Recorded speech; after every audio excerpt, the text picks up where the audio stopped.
So we've launched a program called the Risers program. We call it the Barclays Risers program. We've set up an environment. We've built an environment in partnership with the Western Cape government, which has got great bandwidth, lovely facilities, and we run a program, a 3-month program, several times a year where we invite innovators, entrepreneurs to apply for our program. And we get several hundred people applying. We then narrow that down to the best 10, and we bring them into this facility and we give them challenges. And really this is an incubator to take the best technical innovations, the best business innovations, and turn them into reality. And so what's the outcome? At the end of 3 months, all of the 10 startup companies present to us. And in many cases, we either invest in them, we physically take equity in these companies, or we give them a contract with ABSA or Barclays Africa to help us solve customer needs. We had our first cohort finish their 3 months, and they presented to us their business cases. And literally, out of the 10, we've signed contracts and will be taking equity in almost all of those companies. So, you know, really amazing stuff. Some of them are in banking, some of them are in healthcare, some of them are in, you know, totally unrelated industries to banking.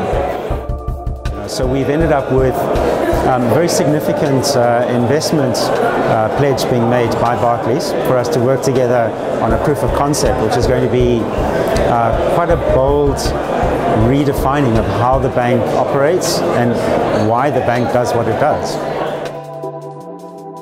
You know, the real question is, you know, where are these guys going to be in 3 months and 3 years?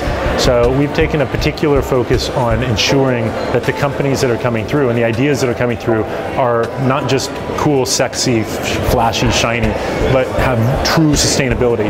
So one of the primary metrics we're looking for out of all of the companies was their ability to actually sign up customers, right? So it helps in the fact that we have an in with Barclays. That was part of the selection process to see where there was a good fit between the product that was being built and the need within the bank. But in many cases, you had kind of an idea over here and the bank kind of had a problem over here. But what we do at Tech Lab Africa is we figured out what's the intersection, like how those things fit together. And it's in that intersection where the greatest amount of synergy can happen. And so then once you've identified what that opportunity is and you've matched the potential technology and the solution with a problem, then the question is, how can you move fast enough through the bank and through kind of the corporate clients? And then seeing Barclays involved in this space, I think it's very clever, because we then heard from Stephen about disruptors.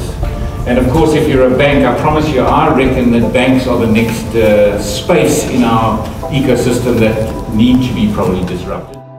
For us, Western Cape is very, very important. You know, people always talk about Joburg as the business hub, but Barclays and ABSA see Cape Town as the creative hub. And we think more and more business is going to move down here simply because of all of those aspects I spoke to.